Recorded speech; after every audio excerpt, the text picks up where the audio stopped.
Good morning, good afternoon, and good evening, everybody, and welcome today to the API Innovation Hackathon Solutions Showcase. My name is Matt Grasser, for those of you who I haven't met yet. I am co-head and co-founder of the Cambridge SupTech Lab, and a longtime hackathon participant. I've started particularly the early portion of my career, really enjoying the creative aspects, the freedom of going into a hackathon and really working on something with the potential for a huge amount of impact without the constraints of a day-to-day environment. So we're really excited to have four teams showcase their solutions from the hackathon. We'll get to that in about 8 minutes, but I do want to set the stage for those of you who may not have heard of a hackathon before or may not have followed along with this particular hackathon that is organized on the sidelines of SupTech Week. And with extensive gratitude for the support and partnerships from NVIDIA, Africa Nenda, Finos, and a number of participants who have joined us from all around the world, who we'll introduce in a moment here. I also want to share that, of course, I have the honor of emceeing this particular session and chairing the judging panel today.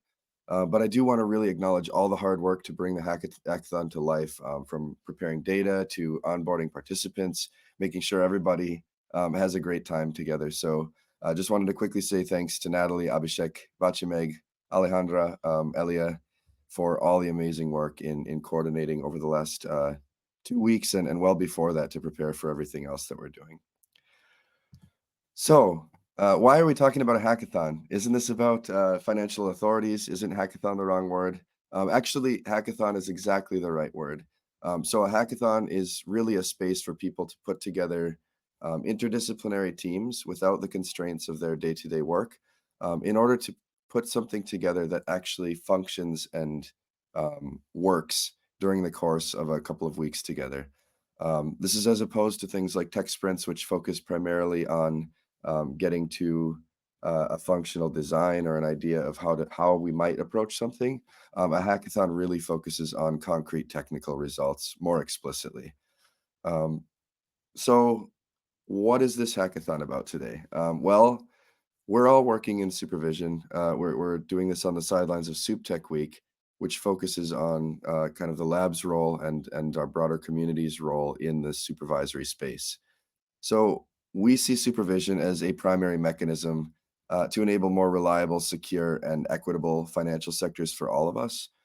And within that, the lab serves to collaboratively accelerate digital transformation of financial supervision and importantly, the adoption of SupTech. So that last little bit of that last word, tech, is where we have an overlap between the Cambridge SupTech Labs work, the work of the broader SupTech community, and this particular hackathon. So this hackathon aims within that SupTech component to remove a common barrier or blocker to this transformation, fostering acceleration of collection of higher quality data, which in turn can inform more innovative AI-based solutions and other data-driven solutions without having to worry about as much the quality of data that's collected manually, that might have um, typos or might have human biases incorporated directly into them in more kind of explicit and impactful ways. So this hackathon again is focused on development of APIs for higher quality data to power more advanced data-driven solutions such as artificial intelligence for financial supervisors. So working as teams, the hackers who've joined us, we had over 100 registrations, have designed and prototyped APIs to democratize creation of schema to insights pipelines. So this means everything from defining what data is collected through putting together the automated mechanisms for that collection to take place, through then starting to prototype some of the visualizations and insights we can extract from this data now that it's in this clean form. So we really see these three areas of advantage using APIs for this particular type of solution. Number one, because of the schemas, we get higher chance of data interoperability. So different players, whether it's the supervised entities, the supervisors, vendors that are creating these pipelines commercially, can use these schemas to really speak the same language to one another. Number two, by moving from things like spreadsheets and web web-based manual uploads to automated APIs, we reduce latency in this data exchange as well and move more toward a real-time pipeline. And finally, we offer efficiency and effectiveness of the supervisory process itself and the submission process, the compliance process on the supervised entity side as well. So these three areas can be kind of supercharged, and these are really the mechanisms that will drive that acceleration that we were speaking about on the previous section. Within this particular hackathon, we've asked the hackers to focus on any combination of these three particular areas of supervision. So financial consumer protection, cyber risk supervision, and climate risk supervision, and in particular, environmental indicator or ESG reporting. Um, we chose these areas because these are each areas of supervision that have less mature data standards, less kind of global standard setting bodies being prescriptive about what should be sent. And so this means there's an outsized opportunity for impact when we are defining schemas and creating APIs early in these areas kind of lifetime. So within each of these three areas, teams are expected to define and document the data sets that will be prototyped, then to test and build those pipelines, those APIs, including kind of the software libraries and some synthetic data based on those schemas. And finally, teams are really invited to show that off. So how can that data really, really charge like some beautiful visualizations or predictive engines or things like this? And of course, using that analysis and dashboard portion to then feed back in saying, oh, I really wanted to display sex disaggregated data on my dashboard. Let me actually just add that to the schema and we can run through that pipeline again. So this hackathon process is also fully iterative. So hackers to run through that pipeline within those three areas of supervision, consumer protection, cyber risk, and climate risk, we're provided with a number of different inputs, including regulatory rule books that define the intentions and sometimes the data sets that should be collected as part of supervision, some sample data related to each of those three topics, digital platforms, including Swagger, which is an open source platform, the lab's experimental data science environment, which is based on the open source Jupyter Hub environment and things like this, as well as time with mentors, their teammates, the lab experts to really refine their pitches here today. So before we jump in, I really want to say a huge thanks to the amazing community of mentors who have joined us. It's incredible. We have almost a fifth the number of mentors as we had participants, which is absolutely amazing. It's unique in the history of hackathons that I've seen. And these are technologists, data scientists, supervisors, vendors, SupTech specialists, educators, academics. So it's really, really quite a diverse set of mentors that represents the interdisciplinary requirements of building something like this in an effective and human-centered way. So the hackers that you'll be hearing from today have traversed a journey that spans all the way back to November 20th. They've stepped through a number of different steps. They've most recently submitted their final proposals after a kind of coaching session on pitches. And we're here today after a long line of hard work from the participants for the demo day and awards. We'll have some hackathon judges joining us later today. They're watching from the audience here today and are scoring based on some criteria we'll mention in a moment. But you'll hear from Jane, Johan, Mohamed, and Parimal later today. But it's a really beautiful thing. I want to say thanks to these judges as well, because they're joining from all over the world, representing diverse perspectives on SupTech, on tech, on supervision. So we'll hear from them a bit more this afternoon. For this session, what they'll be looking for are these 5 criteria on the screen. So we'll be taking a look at all these different items. How innovative is a solution? How technically sound is it? How practical and user-centric is it? How much will this really have the impact that we've promised toward the beginning of the session? And how can we harmonize stakeholders beyond supervisors, whether that's policymakers, supervised entities, consumers of financial services, the general public? How can this work together? So these are the criteria we'll be looking for as judges, and we'll be awarding 5 different awards throughout the day. The judges will be awarding the first four of these. So who did the best data schema design? Who had the best API builder concept? Who had the best use of open standards throughout that pipeline? And who produced the best insights using these novel pipelines? Finally, and I hope everybody's listening carefully here. I know I've been going for a little bit, but the last award is actually a People's Choice Award. So for all of you who are participating, we really encourage you and invite you throughout the pitches today to pay close attention. Really think about throughout the day which of these presentations you think would be most impactful or most interesting or most beautiful. This is really your chance to have your voice heard in this session as well. So in the session this afternoon, we'll also be announcing and awarding the People's Choice Award. We'll have a poll here in the first session to discuss that.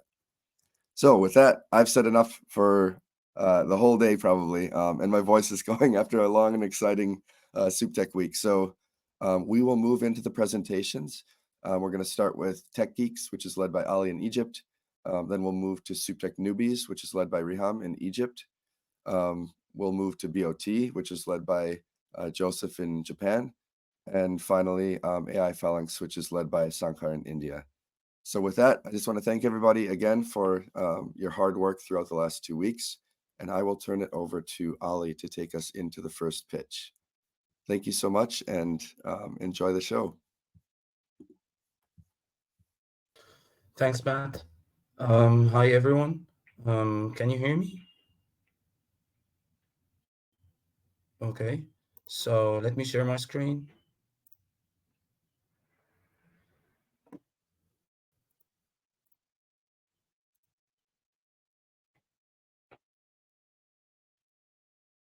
Okay. So actually, our solution focuses on financial consumer protection areas. Mainly, it's a plugin to track the social engineering frauds. So we have found, based on our analysis, that social engineering frauds possess a growing threat in the global financial ecosystem, and also it eroding consumer confidence and causing significant financial losses. Then, when we try to introduce this plugin, we have faced some challenges, like the threatens and the threats of the stability of the global financial system. Also, these frauds hinder the progress of the financial inclusion efforts. This results in alarming documented financial losses worldwide. And if those frauds are unchecked, it poses a severe risk to the global financial ecosystem. So our solution is, as I mentioned, it's a social engineering plugin, or it's a plugin that tracks the social engineering frauds. And as most of the social engineering frauds, as phishing or spear phishing or impersonation and so on, redirect the user to fake URLs, whether in web browser or mobile web browser and so on. So we have found that there is an urgent need for this solution to detect the fake URLs, and also to prevent and alert the users about those fraudulent attempts. Ali, So Ali, sorry, 1 second. Would you mind please clicking the present button in the upper right of your screen and going full screen? We have a few requests from the audience to do that if possible. yes, sure. Great, thank you so much. Sorry to interrupt. No, it's fine. Thank you. Okay. So we have given our plugin a name. It's a social engineering tracker plugin. So what are the benefits from this solution? Actually, enhance consumer protection, as this plugin will provide real-time alerts. This will protect the users from phishing scams or malicious websites, and also the global scalability, since this plugin has been made for Google Chrome, and Google Chrome is widely used. So the solution can have far-reaching impact, making internet browsing safe for millions of users. Also, it increases the awareness, and we provide some sort of awareness building to our to the consumers or to the users. So we educate the users about social engineering tactics by alerting them whenever they encounter put any harmful links. Also, if we prevent or alert the users about those frauds, then it results in reducing the financial losses by mitigating fraudulent activities. The solution can save individuals and organizations from these financial frauds. Then the user-driven improvement part, the plugin allows user to report suspicious URLs, continuously improving the system's database, and also cost-effective security, since we have built the plugin to provide an affordable cybersecurity tool to individuals who may not have access to advanced protective measures. So, next part is the data sources, or the regulatory entities.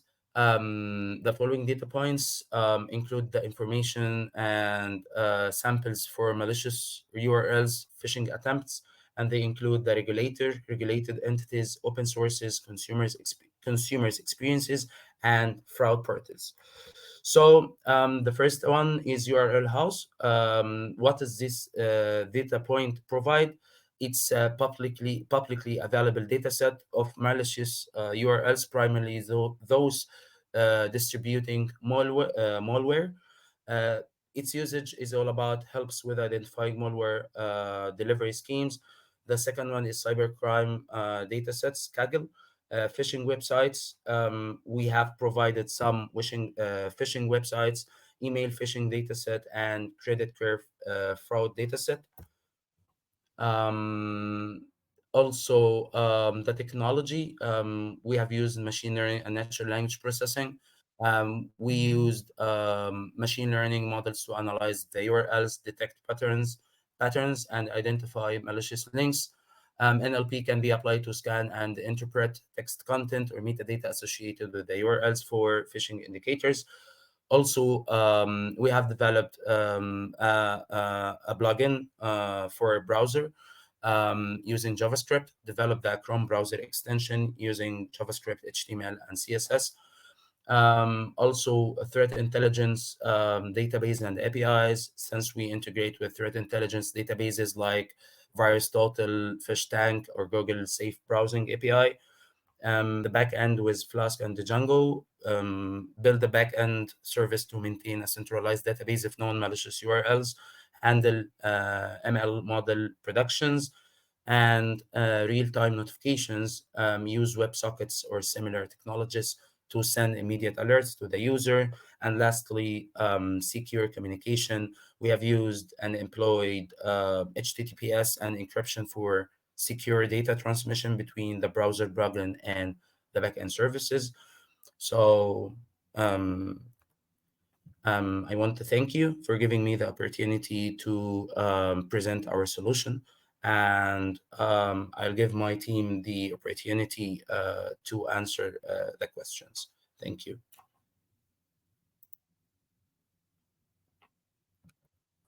Great, thank you so much, Ali. As Ali mentioned, yeah, we now have a chance for people to be able to ask any questions that we might have from the audience.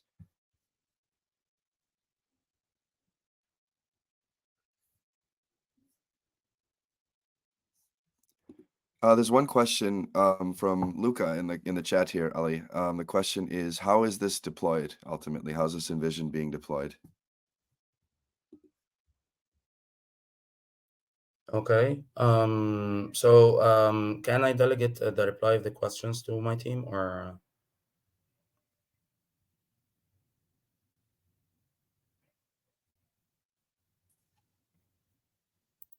I believe that the AirMeet platform allows just the speakers to be able to speak today, and we've configured that just for speakers. I do see somebody in the chat Olawasala has answered, it will be a plugin. So Ali, Yes. I'm not sure if you could maybe expand on that particular idea. Actually, as Al-Wasula mentioned, it would be a plugin that since it will be integrated to the browser, mainly Google Chrome. And when the users any user receives a malicious URL, then when this URL is being clicked, then and the user is redirected to this fake URL, then the plugin itself will send an alert to the user, notifying him that this is a fake URL. Great, thank And you. specifically, yeah, you're welcome. Oh, Yeah. please go ahead. No, it's fine. Yeah, I'm done. Thank you. Okay, there's a second question in here. What kind of natural language what kind of natural language processing models do you use? And are you looking at multimodal at all? This is from Johan. Okay.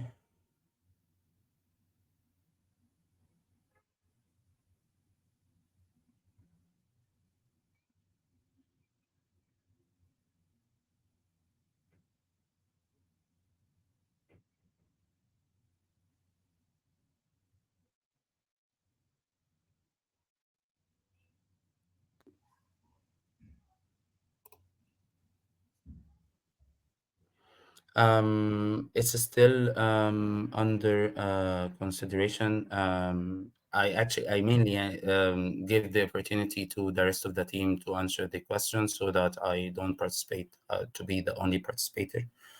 So it's still under consideration. Okay, great. And then there's one more question I see in the chat here. Actually, two more. One is, uh, how will people be able to see a demo of the solution? So maybe we can start with that, and then I'll ask the last question that I see here after that. Okay.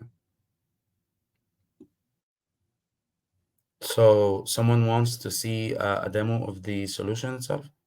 Yeah, that's right. Okay. I didn't expect this, to be honest. So we can communicate after that to see to present a demo for this. Okay, that sounds good. And then the last question here is from Jane, who is asking, is there any feedback loop with data providers for malicious links? For example, when NLP detects new patterns, how will the providers of that data be notified?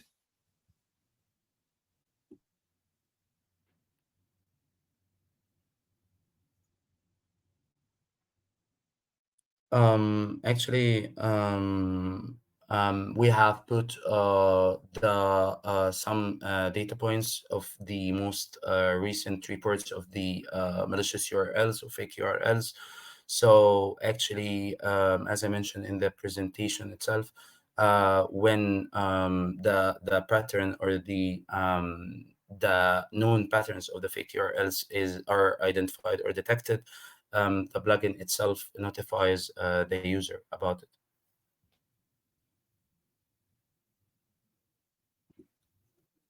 Great. Yeah, thank you, Ali, and thank you, Oluwasola, for answering the questions. I think we can continue to answer any additional questions in the chat here. But I think in terms of timing, we're going to want to start to prepare to transition over to Reham, who is from the SupTech Newbies team. Reham's based in Egypt. So um, I will say thank you very much to Ali and team, and congratulations on making it through SupTech Week Hackathon, and best of luck to the Tech Geeks team who just presented. All right, so over to SupTech Newbies. Welcome, Reham. And if I could ask if people's connections are stable today, if it's possible for speakers to please also be on video during your presentation so that we can see your lovely work, but also, attribute the work to a human being that goes beyond a screenshot, if at all possible. So thank you, and over to Reham for the next presentation. Okay, thank you.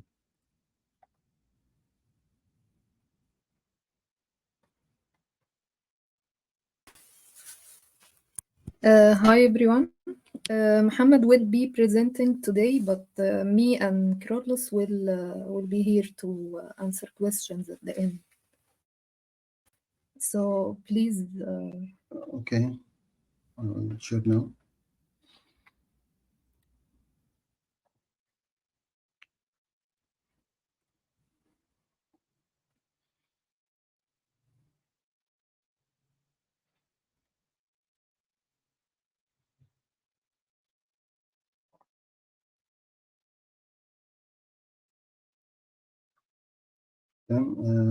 What it's clear, Reham? Yes, absolutely. If you could please make the slide deck full screen if possible. Okay. Okay. I think it's clear now. We're still seeing the presenter view. Maybe it's presenting on a Okay. second screen. Okay. I think- Let me check. yeah, maybe we can try one more time, and if it doesn't work, we can proceed. Okay.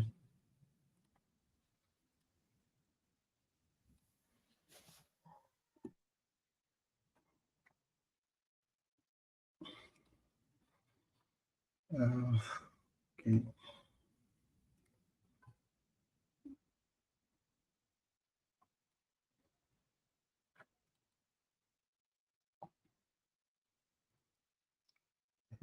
I think I need to share a PowerPoint. I think it shows only a screen, right? Yeah, it's okay, Mohammed, though. I think it's legible enough that we can probably proceed as is, just given the time constraints. So, yeah, this should be fine. Thank you. Okay. Can I make a presenter screen for notes or something like that? It looks like there's maybe a challenge. I think it is on presentation. Oh, yeah, maybe you could try the button on the bottom right, next to the Zoom. Yes. Okay. Okay. Hello, everyone. Okay. Did you know that the financial institutions have paid over 50 million in fine for mis-selling practice in past decades? Behind this numbers are millions of customers who were sold products they didn't need, could afford, or didn't fully understand. Mis-selling doesn't just cost the bank money; it costs customer their trust and saving financial security. That's because high sales targets and performance pressures lead to them mis-selling that lead to great, huge fines and repetition damage for banks. And here, what we do here, if we could detect and prevent this practice in real time, our solution does that exactly. It identifies mis-selling early, protect consumer, and help banks maintain trust and uphold the integrity of financial system. Our solution depend on call to transcript conversation, advanced analysis, scoring system, and corrective action and guidelines for banks, regulatory authority, and consumer.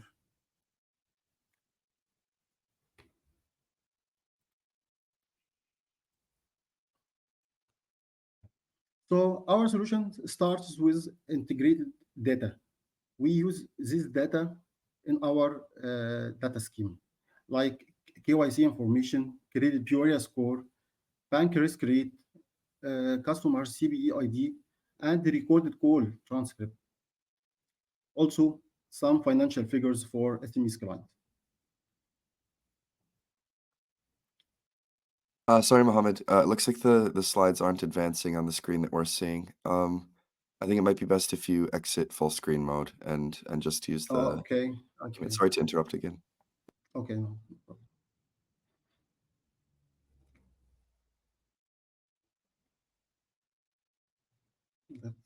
Can I make this? Yeah, that's working great. Thank you. Okay. Okay.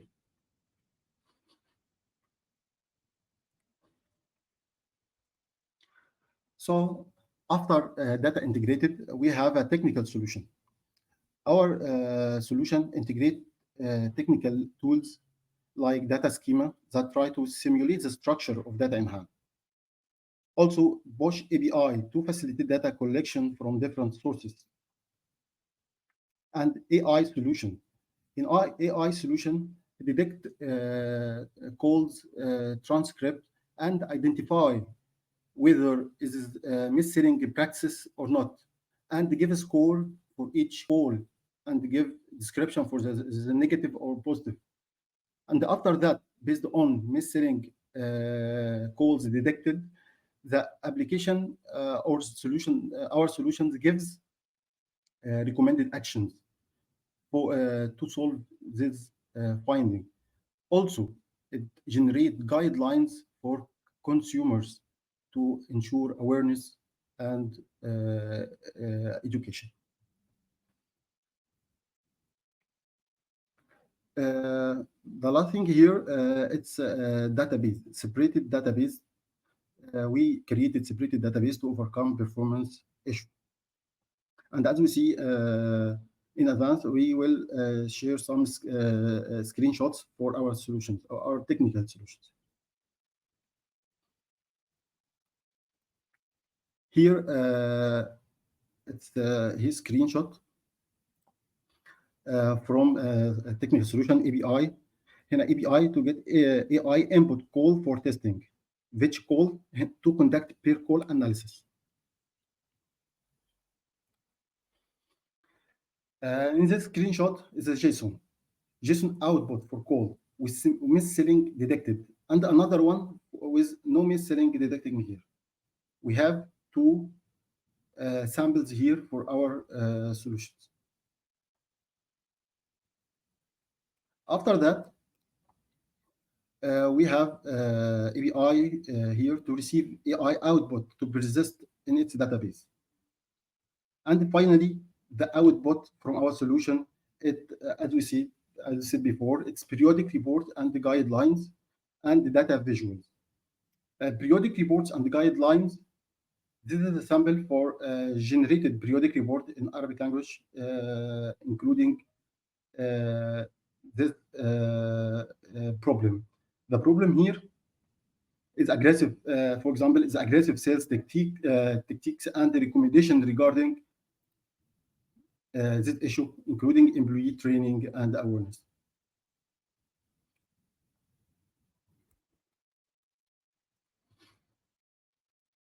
And this is the final output, is a data visual. This dashboard here represents analysis of 16 customer calls.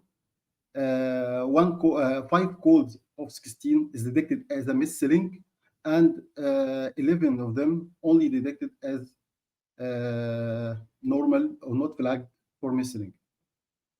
And the dashboard also identified the category of mis-selling, either it's omission of key information or sale of unsuitable product for customers. And also, it generates, it categorizes the calls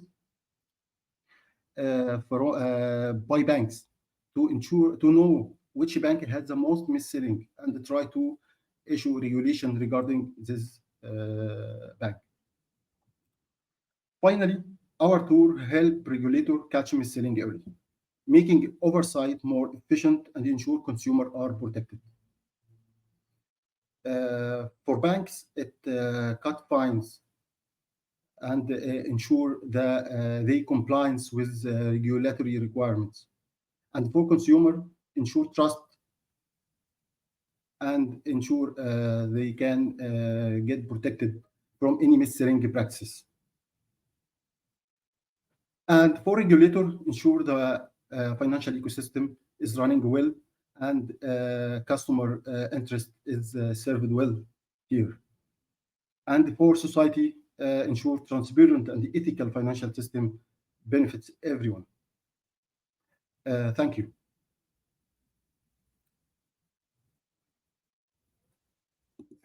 I think we finished it.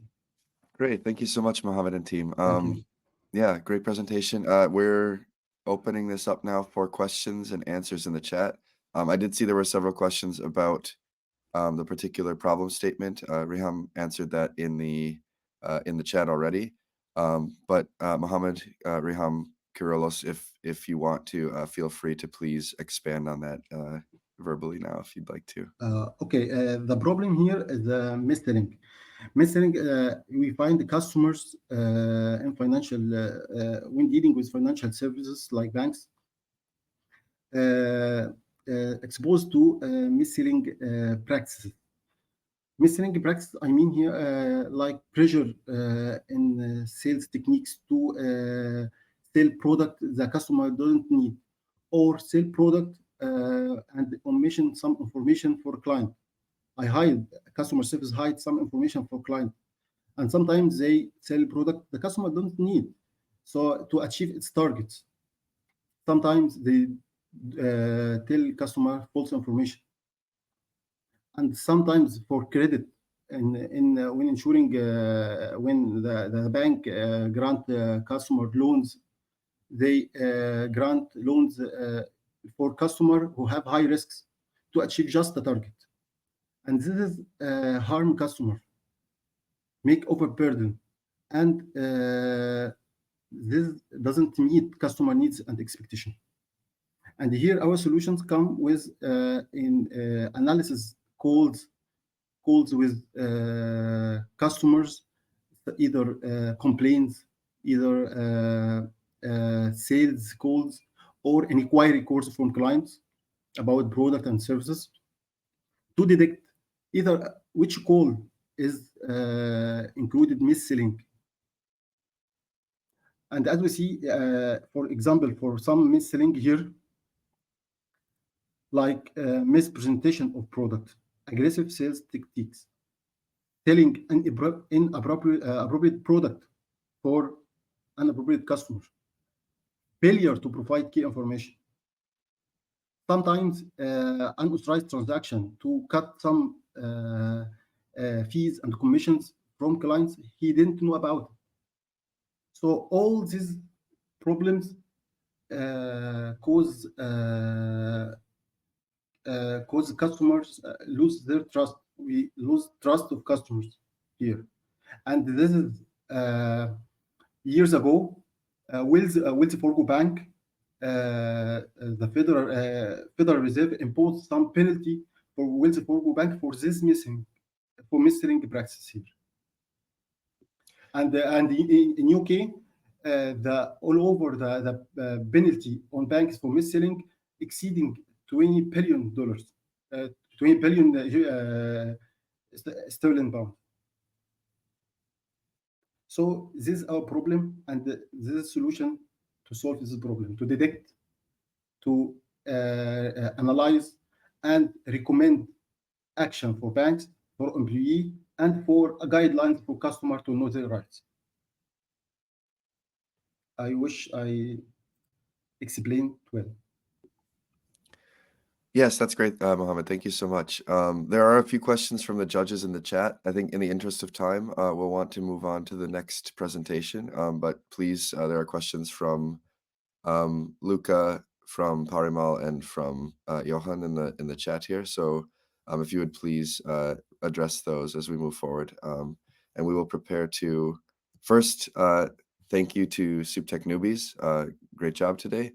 And we will be preparing to shift over now to Team BOT. BOT, do we have you here today? Yes. Hi, Joseph.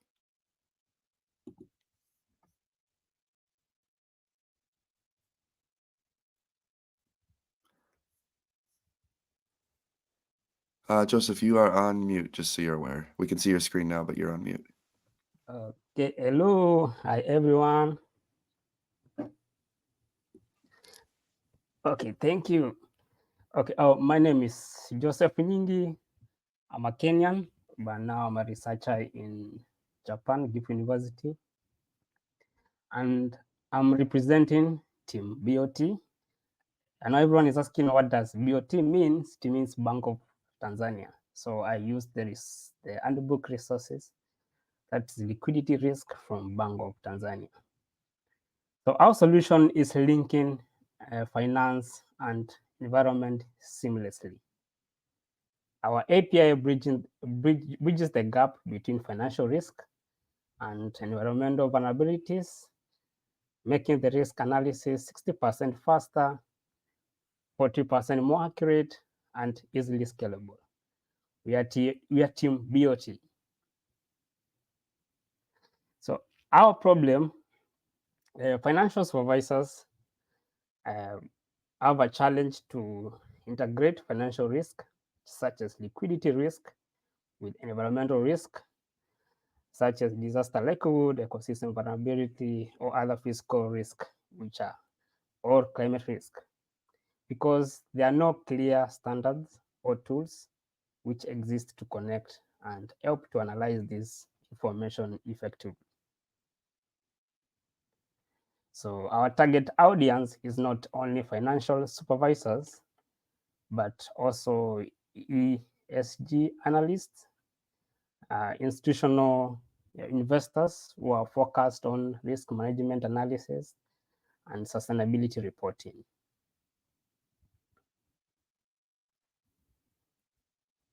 So our solution is an API that will seamlessly integrate the financial risk data and environmental risk data, so as to provide actionable insights which will help our target audience be able to make smarter decisions, which are more resilient in financial decision making. So how does our solution work?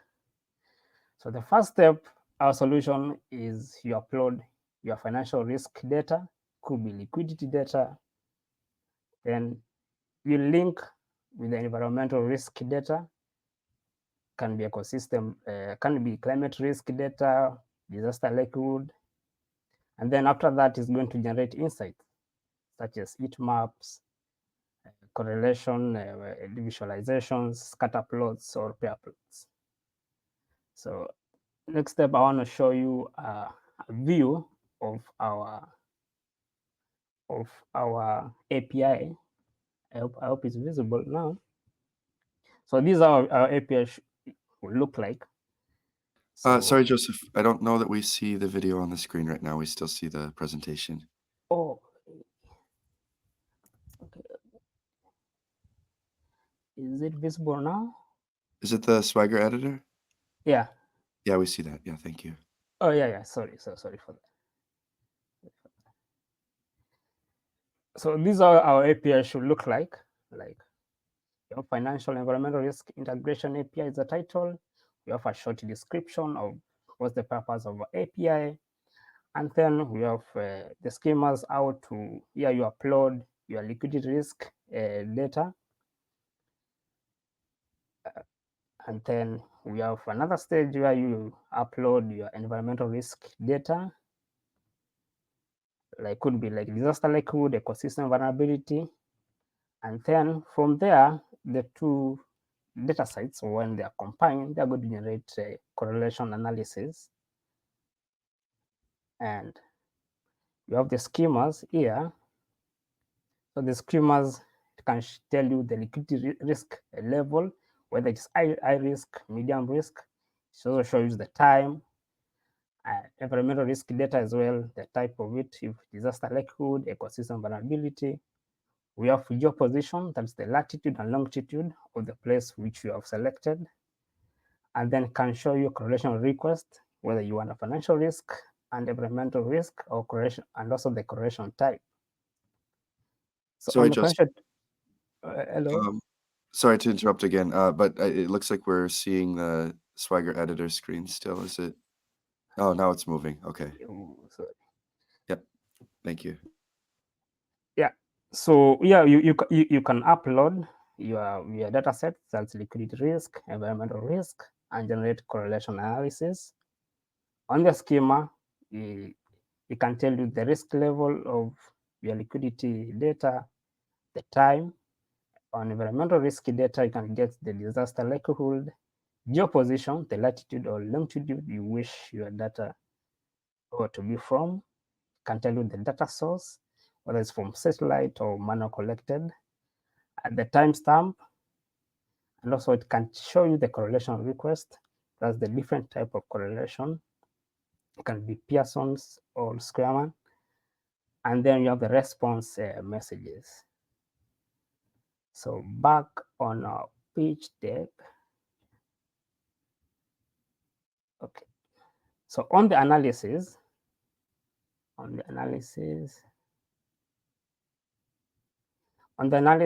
these are some of the visualization you can expect.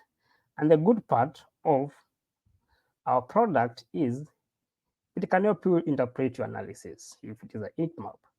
Like for example, the heat map displays the correlation coefficient between numeric variables.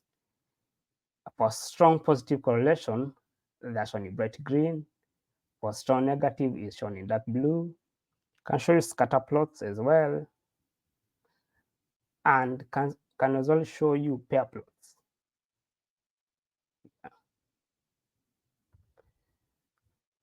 So back to our presentation. So thank you so much. And together we can build a world where financial decisions protect our planet as well as our profits. Thank you. Thank you so much, Joseph, and to Team BOT. This is a wonderful presentation. We can open it up for a couple of questions here. I don't see any questions in the chat yet, so please feel free to ask a couple of questions there, and we'll send those over to Joseph. We have a question here from Natalie. What are the API endpoints precisely? And from Luca, have you tried with a specific asset class?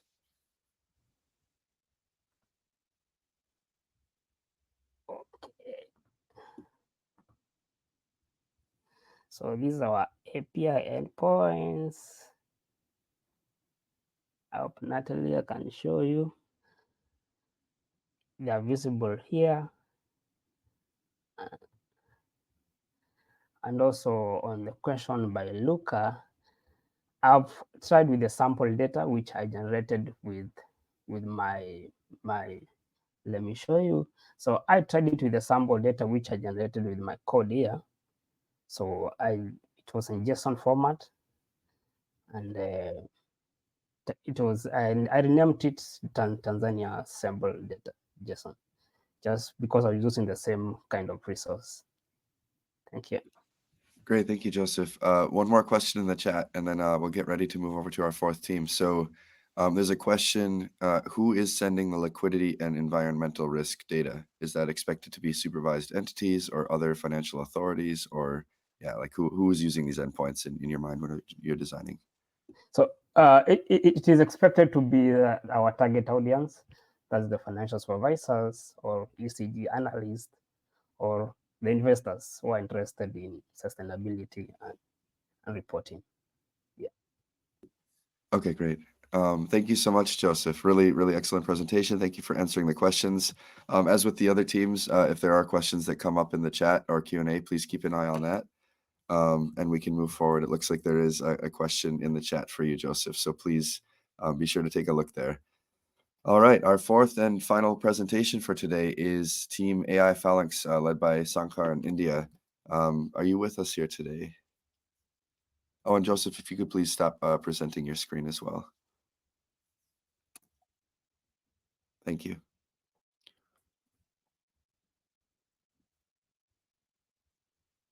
Oh, Sankar, we see you, but you are on mute.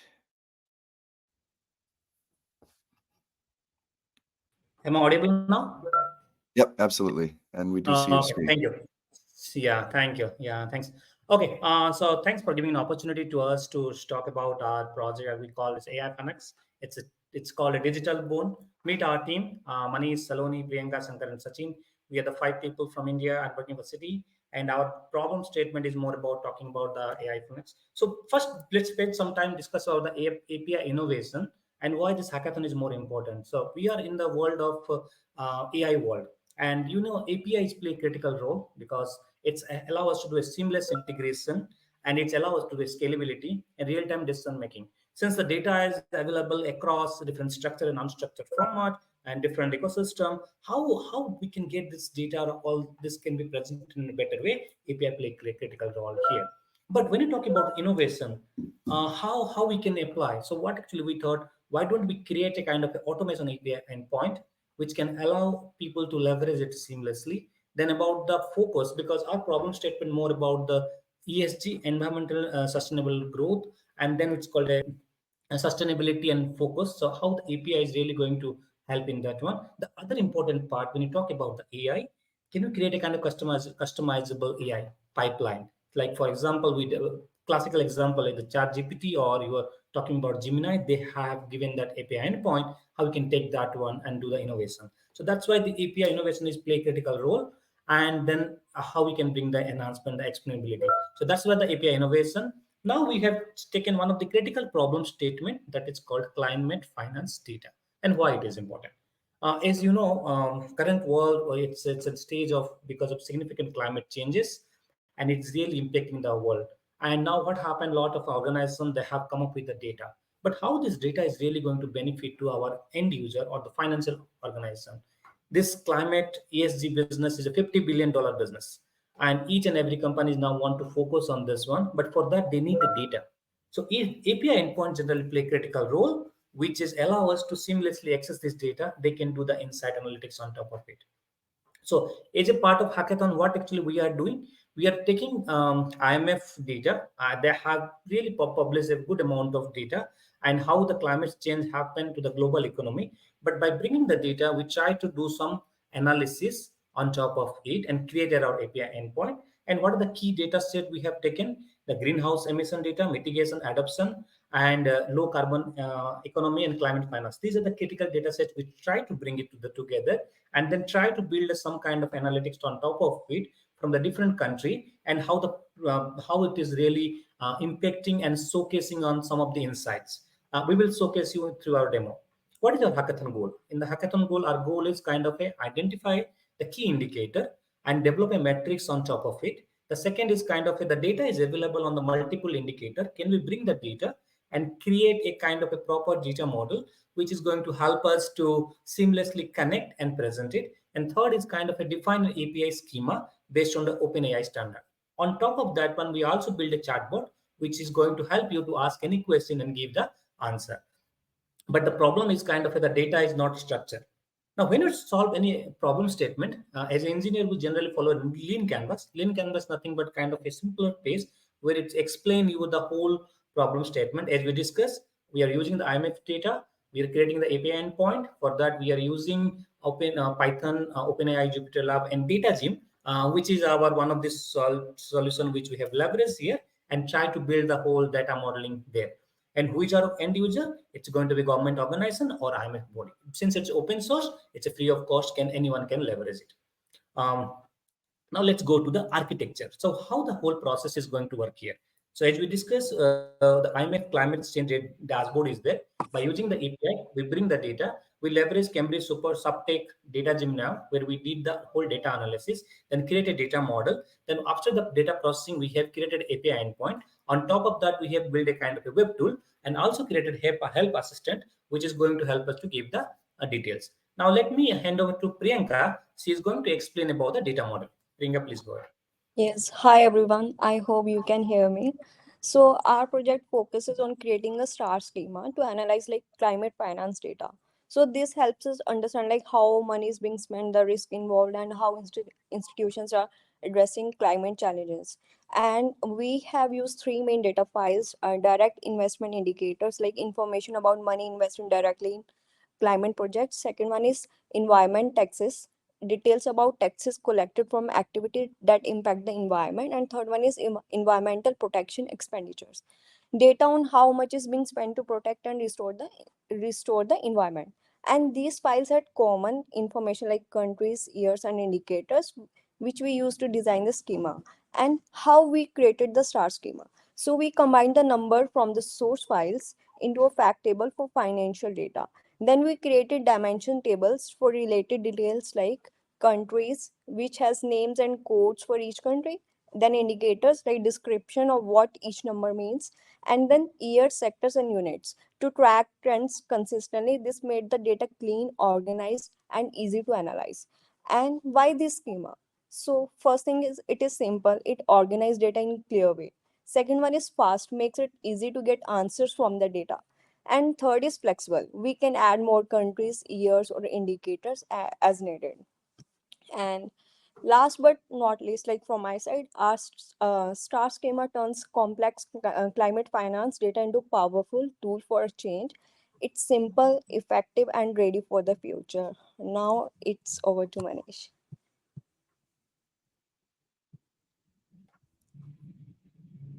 Manish, please go ahead. Manish, I think you're speaking on mute.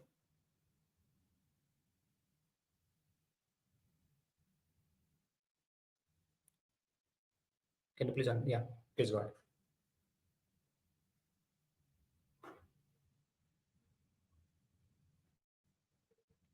Please unmute.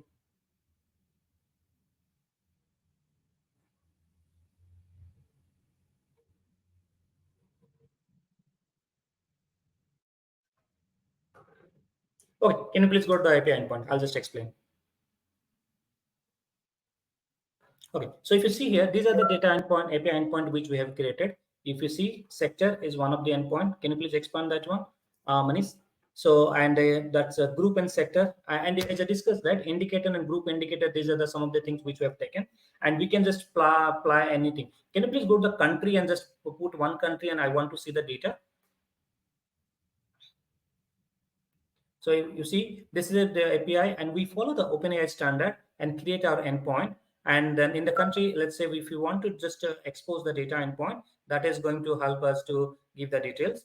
And let's say pass India as a country, and we try to see. And this is going to help you give me the whole indicator information. As Priyanka mentioned, we have created the schema and bring the data here. And on top of that, we join this data and create a final table which is going to give the whole details. Can you please click on the indicator? Yes, click any kind of a country and show the data. And here, and you see the data is going to come. And this is available, anyone can leverage it. And also we have published this on the GitHub. GitHub. The next part is that by using that one, we have created a kind of a UI. I would like to ask Manish, can you please go to the UI? Yeah. And Sachin, can you please quickly go through it?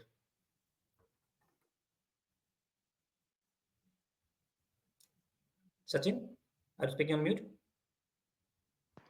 Yeah, can you hear me? Yeah, please go ahead. Yeah, hi everyone.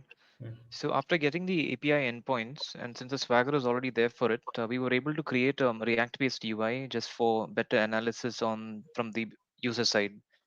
So we've divided it into like four tabs, like group indicator, charts, and sector, where multiple high chart libraries have been used to show the analytics. And on top of that, we have provided a small chatbot functionality on the bottom right. Yeah. So can you please go and ask a question? So can you please take something related to carbon emission on for India?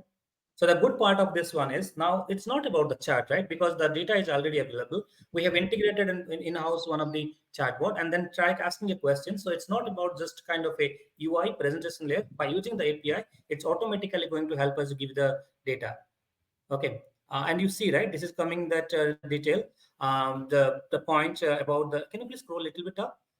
About the total emission of India and the common emission happened different time period on which area you have to focus. So everything is giving a detail. So when we expose this endpoint to any of the organization or any company, they can utilize it. Which is the potential area where they have to invest? Like for example, US is a country who want to see on which area they are spending good amount of money or expenses happening in terms of emissions or in terms of climate data. So they have focus and do it. No need to go and come to the chat. You just come to the chatbot and get the answer. But after that, you can go to the chat and just look into it. Now I'll just hand over to Saloni to complete the presentation. Saloni, please go ahead. Saloni, are you able to? I think we're not able to hear. So fine, I'll just. Can you please go to the previous slide?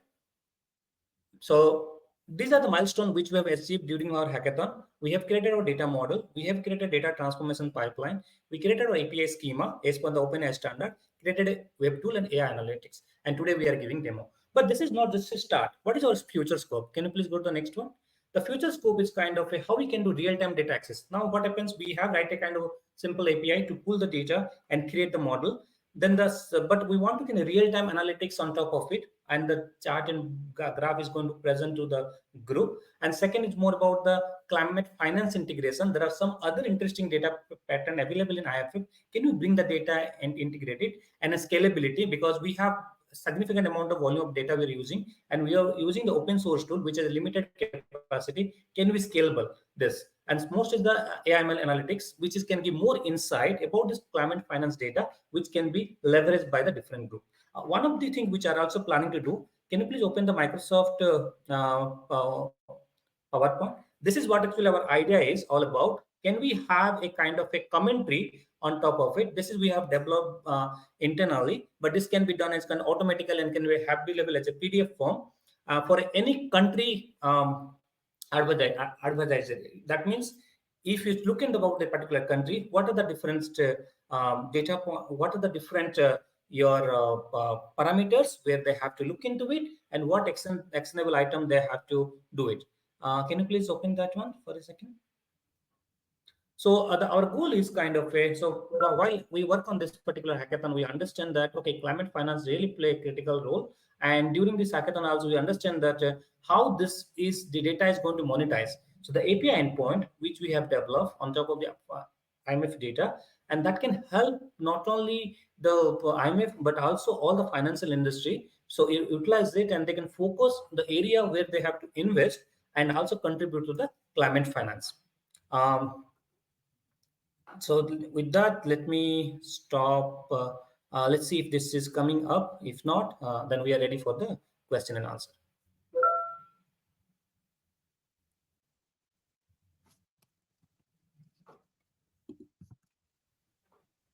Great. Thank you so much. And we are just approaching time, actually. So we won't have time for Q&A, which, let's see, there's just one question here, which is congratulations. So actually that works well anyway. We do want to, okay, there's one question here. I think we have time for a very brief answer for one question. There's a question. You get live data from yes, so the point is that, right, we have a limited infrastructure. I cannot directly create a live API. What actually we did, we write a process to get the data and store it here. But yes, the goal is kind of, if you have infrastructure, then we can directly get the data, live data from the IMF and create a live dashboard. The dashboard and everything we created on the code basic, which is given a free course for us. But what actually we have done it, we have published everything in our GitHub. So this is going to be available for anyone. We will save the link. You can go and download the code. You can download the API endpoint. You can download the data. You can download the data model as well as download our chatbot. Great. One final question. I think like 2 words. What type of user would you expect to be using the GUI you demoed, and like what is their role and title specifically? It's a good question. So think about, right, there are 2 kind of user is going to use it. The first is mostly the government organization. The government organization is going to mostly focus about the how their country is doing and what are the most critical area the expenses happen in terms of climate data. Second is financial industry, because we are talking about finance. Our main focus is the financial industry, how they are going to benefit from this. As I explained, this climate finance data is a $50 billion business. The company and country which are focusing on this climate change business, for example, one country is working on the EV. Okay, now if company is going to invest on that one, fund them, they will get a very good discounts. Now what is going to happen, they're going to get not only discount, other benefits. So that's why the banking and financial industry, they are going to benefit from this. All the research audience, all your senior management, they can leverage this data and try to get insight of it, and they can focus and invest on business accordingly. Great. Many thanks to Team AI Phalanx, Sankar, Priyanka, Manish, and team. Great presentation, and really thank you for your time here today. So one last item before we wrap up and transition over to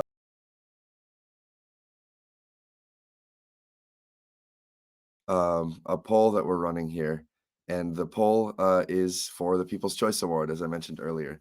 So we'll be pulling the poll up here. We'll keep the results private, but please do submit your vote, and your collective results will be announced this afternoon. So there is a poll on the screen. Before you jump off the call, please do submit your answer. Thank you to all of the presenters, first and foremost, to the supporting team and mentors and partners who have helped make this possible, and also to all of you participants here, viewing, voting, and we'll hear from our wonderful judges this afternoon about their deliberations as well. So thank you all. Please submit your poll and have a lovely day.